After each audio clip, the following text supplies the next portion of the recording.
Investidores, beleza? O Lucas novamente aqui com vocês. Pessoal, no vídeo de hoje eu vou fazer um comparativo com dois fiagros, o XPCA11, um fiagro da XP, e o RURA11, um fiagro do Itaú. Alguns inscritos me pediram aí para fazer esse comparativo, então fica aí até o final do vídeo, que lá no final nós vamos colocar aqui um ao lado do outro e ver qual deles tem se desempenhado melhor e qual deles tem apresentado assim maior oportunidade de investimento, se você deseja aí investir em algum fiagro. Lembrando que o vídeo não é recomendação nem de compra nem de venda de não ativa. Estou aqui para lhe auxiliar e não para tomar decisão por você, beleza? Se algum desses fiagros lhe interessar, cabe a você se aprofundar mais sobre eles e estudar melhor para ver se eles se encaixam nos seus critérios de investimento. Como maneira de apoio ao canal, peço aí também seu like e deixe nos comentários se você já investe em algum desses fiagros ou se não investe, qual fiagro que você tem atualmente. Deixe aí nos comentários que ajuda bastante. Então vamos lá, pessoal. O primeiro fiagro, o XPCA11, no momento que eu gravo o vídeo, sendo negociado aqui a R$ 9,34. Nos últimos 12 meses, seu preço ele oscilou entre os R$ 9,31, que foi a sua mínima, e os R$ 11,24, que foi a sua máxima. Então é notável que está aqui mais próximo da sua mínima dos últimos 12 meses. Seu dividend yield, que é a sua rentabilidade acumulada dos últimos 12 meses, está de 16,88%, um bom dividend yield. E nos últimos 12 meses, no acumulado por cada cota, ele pagou o valor total aqui de R$ 1,58. Nota-se também que nos últimos 12 meses ele está com uma desvalorização aqui de quase 10%. Descendo aqui nós podemos ver que seu preço justo, no caso seu valor patrimonial por cota, é os R$ 9,49, mas como vimos aqui em cima está sendo negociado a R$ 9,34, então um pouquinho abaixo do que seria o seu preço justo. O seu P sobre VP está de 0,99, então praticamente ali no seu preço justo, apenas 1% de desconto. Ele tem um patrimônio aqui de 432 milhões de reais, tem um pouco mais de 49 milhões de reais em caixa. Lembrando que recentemente ele passou por um processo de subscrição, se eu não me engano há uns 2-3 meses atrás, então ele ainda tem um caixa aqui considerável para ele poder fazer futuros investimentos. Conta com um pouco mais de 62 mil cotistas. Além disso, descendo aqui nós podemos ver que ele tem uma liquidez diária superior a 2 milhões de reais, uma boa liquidez. E seu último rendimento pago foi de 11 centavos por cada cota. Ele sempre anuncia aqui no último dia útil de cada mês e 10 dias úteis depois, no mês subsequente, ele realiza o seu pagamento. Esse dividendo aqui de 11 centavos correspondeu a um rendimento de 1,15%. E aqui embaixo nós podemos ver o seu histórico de pagamentos de dividendos desde que ele começou a ser negociado na Bolsa de Valores lá em início de 2022 para cá. Então podemos ver que ele sempre conseguiu pagar um valor superior a 10 centavos por cota. Agora aqui no seu último relatório gerencial correspondente ao mês de junho, vamos entender um pouquinho melhor como é que esse fiagro ele funciona. Qual é o seu objetivo? A gestora diz o seguinte, que a XPCA tem como objetivo auferir ganhos pela aplicação de seus recursos em ativos financeiros com lastros do agronegócio, tais como CRAs, que é seu principal tipo de investimento, LCA, cotas de fiagros e FITICs agros. Ele é um fundo que teve início lá no dia 4/11/2021. Descendo aqui também nós podemos ver que atualmente gerido pela XP Vista e é administrado pela XP Investimentos. Ele tem uma taxa aqui de administração de 1% ao ano e uma taxa de performance de 10% sobre o que exceder 100% do CDI no período. Nesse gráfico aqui podemos ver como está o portfólio atual do XPCA11, em que ativos que ele investe atualmente. Podemos ver aqui o seguinte, que atualmente ele tem 372,79 milhões investidos em CRAs, que são certificados de recebíveis do agronegócio. Esses ativos aqui são muito parecidos com os CRIs, que os fundos de papel eles investem. A diferença é que um é do setor agro e o outro do setor imobiliário. Então é como se o fiagro ele emprestasse dinheiro para empresas do setor agro e ele vai receber esse dinheiro de volta com um acréscimo de juros. E tem uma taxa de juros fixa e tem uma taxa variável, né, que pode estar assim indexada ao índice CDI ou ao índice IPCA. Então atualmente seu carro-chefe são os CRAs, que corresponde aqui a 86% do seu patrimônio. Ele também tem aqui um pouco mais de 11 milhões de reais investidos em cotas de FITICs agro, que corresponde atualmente a 2,7% do seu patrimônio, e o restante está em caixa. Como eu falei, faz pouco tempo que ele passou por um processo de subscrição, então ele tem ainda um bom patrimônio aqui em caixa para ele fazer futuros investimentos. Descendo mais um pouquinho aqui, nós podemos ver o setor de atuação dos seus principais devedores. Como eu falei, são empresas que pegam dinheiro emprestado com esses fiagros para poder fazer investimentos. E seus principais devedores são os produtores de grãos, que pegou aqui aproximadamente 114 milhões de reais emprestados do XPCA11. Tem também aqui usinas de álcool e etanol, revendas de insumos, entre outras empresas, né? Podemos ver aqui cooperativas também,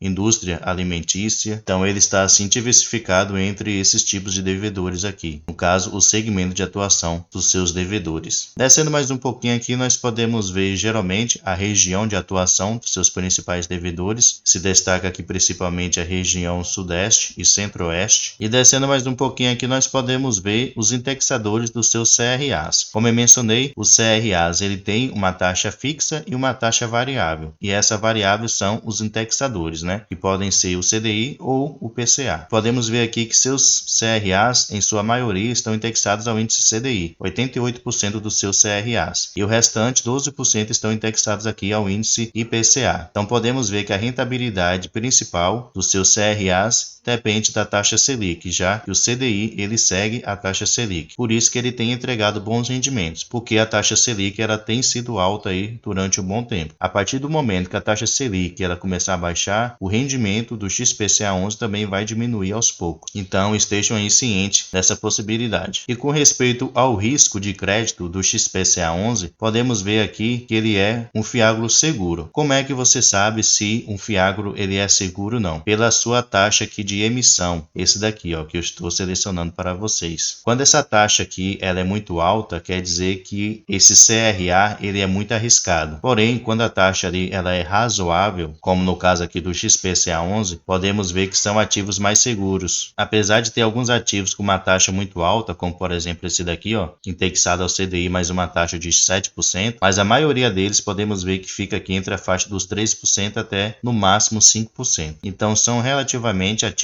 mais seguros e que dificilmente esse devedor vai dar algum calote no XPCA11. E um outro ponto muito importante desse fiagro também é a sua exposição, no caso o seu PL. Ele não tem nenhuma exposição alta a nenhum desses devedores. Os que ele tem mais exposição são esses três primeiros aqui, ó, que ele tem uma exposição superior a 7%, mas são ativos relativamente seguros, ó, com uma taxa muito boa. Porém, todos os outros, ó, é uma exposição com um PL inferior a 5%. Então, o XPCA11 ele é um fiagro bem diversificado, o que minimiza assim eventuais riscos. Agora vamos analisar aqui, pessoal, o RURA 11, atualmente sendo negociado a R$ 10,31. Nos últimos 12 meses, o seu preço ele oscilou entre os R$ 9,98, que foi a sua mínima, e os R$ 10,75, que foi a sua máxima. Então ele está ali no meio, né, entre a sua mínima e a sua máxima. Seu dividend yield está de 13,97%, uma boa rentabilidade, e nos últimos 12 meses ele pagou o valor total de R$ 1,44 por cada cota no acumulado. E com respeito à sua valorização ou desvalorização, ele está aqui praticamente estável, né? Não teve aí muita modificação no seu preço. Descendo aqui, nós podemos ver que seu valor patrimonial por cota é os R$ 10,02, mas como vimos lá em cima, está custando R$ 10,31, então ele está mais caro do que seria o seu preço justo. E se levarmos em consideração o seu indicador P sobre VP, podemos ver que está de 1,03. Então ele está assim 3% mais caro do que seria o seu preço justo. Ele tem um patrimônio atual aqui de 977 milhões de reais, tem um pouco mais de 28 milhões em caixa disponível para futuros investimentos, conta com um pouco mais de 28 mil cotistas. Além disso, tem uma liquidez média diária superior a 1,5 milhões de reais. Descendo aqui, nós podemos ver que seu último rendimento pago foi de 14 centavos por cada cota. Ele também sempre anuncia no último dia útil de cada mês e no quinto dia útil de cada mês, no caso no mês subsequente, ele realiza o pagamento. E esse valor aqui em dividendos correspondeu a um rendimento de 1,33%. Então, um bom rendimento mensal. E aqui nós podemos ver o seu histórico, né, de pagamentos em dividendos, desde que ele começou lá também em março de 2022 para cá. Ele tem oscilado bastante os seus rendimentos porque tem alguns ativos dele que pagam de maneira trimestral e semestral. Então tem meses que ele vai receber um valor bem superior em comparação com outros meses. E aqui nós podemos ver, né, por exemplo, março ele só pagou 9 centavos, sendo que aqui em maio e junho ele já pagou 14 centavos. Então uma diferença grande. Aqui no seu relatório gerencial podemos podemos ver que ele é um fiagro do Itaú. Atualmente ele tem aqui uma taxa de administração de 1% ao ano e uma taxa de performance de 20% sobre QCD e CDI mais 1%. Ele é um fundo que teve início lá em 23 de 2 de 2022. Então é um fundo relativamente recente e é um fiagro assim de base 10, assim como o XPCA11. Aqui podemos ver qual é o objetivo desse fiagro. Primeiramente, ele é um fundo que busca assim uma rentabilidade no longo prazo de aproximadamente CDI mais 3 ou 3,5%. O que é esse fiagro? Ele é um fundo de investimento nas cadeias produtivas do agronegócio no Brasil. Então ele investe em empresas de insumos agrícolas, produtores rurais e agroindustriais. E como é que ele investe? Aqui diz que ele faz seus investimentos via títulos de crédito privado ligados ao agronegócio, que podem ser CRAs, LCAs, entre outros. Aqui nós podemos ver a sua exposição por região, no caso a região de atuação dos seus principais devedores. Se destaca aqui 2 estados, né?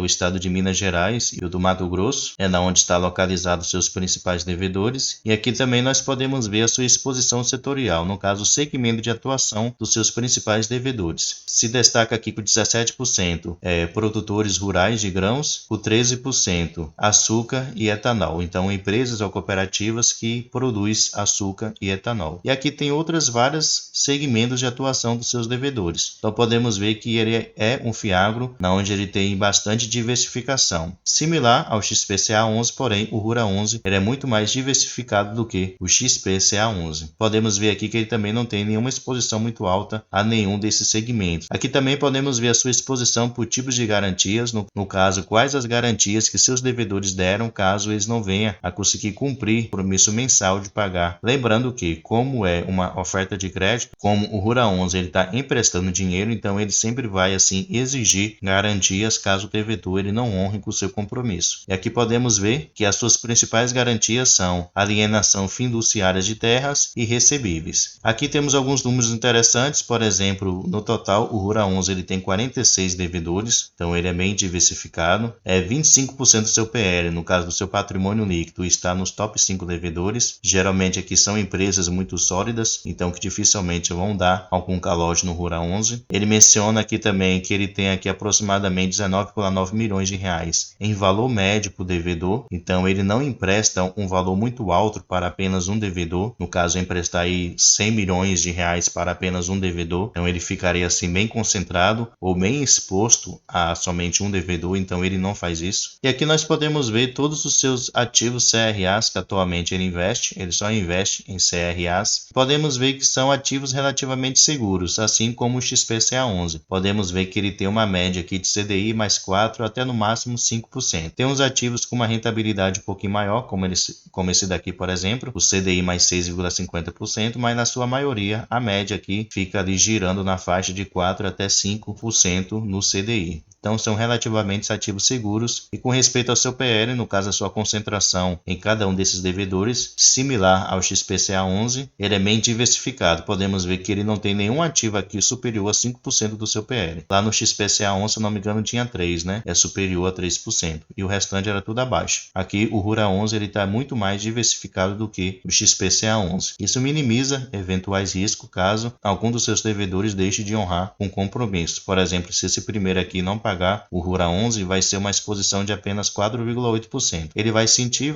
mas a sua receita vai cair muito pouco, diferente de um fiagro, por exemplo, que tem concentração aqui de 20% em um devedor. Então a sua receita cairia muito mais. Agora, colocando aqui, pessoal, um ao lado do outro, vamos ver qual deles tem se desempenhado melhor. Então, em questão de preço, o XPCA11 ele tem um preço mais acessível do que o RURA11, a diferença aqui de quase R$1. Com respeito ao dividend yield, no caso a rentabilidade acumulada, o XPCA11 ele tem uma rentabilidade no momento melhor do que o RURA11. Em questão de preço justo, o XPCA11 ele se destaca por estar assim, sendo negociado praticamente no seu preço justo. Seu P sobre VP está de 0,99 e o RURA11 está sendo negociado mais caro, com ágio de 3%. Com respeito à liquidez, o XPCA11 ele tem uma liquidez melhor do que o RURA11. Em questão de patrimônio, o RURA11 se destaca com patrimônio maior. Em questão de caixa, o XPCA11 ele tem um caixa muito maior do que o RURA11, então ele tem assim maior poder de investimentos. Em questão de cotistas, o XPCA11 ele tem um número maior de cotistas. As duas gestoras, ao meu ver, são boas, não tenho aí o que falar mal delas. Em questão de taxa, eles têm a taxa de administração a mesma, 1%. E em questão de taxa de performance, o XPCA11 destaca com uma taxa menor, né? E com respeito à diversificação, tanto com PL como de setor, os dois são bem diversificados. Apesar do Rura 11 ele ser um pouco mais diversificado do que o XPCA11, né? Tanto em questão de PL como em questão de devedores. Porém, os dois são diversificados. Então, de modo geral, eles são bem parecidos, porém, os indicadores no momento aqui do XPCA11 destaca mais do que o Rura 11. Então, fica aí totalmente a critério de vocês, né? Qual deles tem se desempenhado melhor? Deixe aí nos comentários que eu quero saber a sua opinião. Depois deixe também se você já investe em algum desses dois fiáculos. Pessoal, muito obrigado pela atenção e até o próximo vídeo.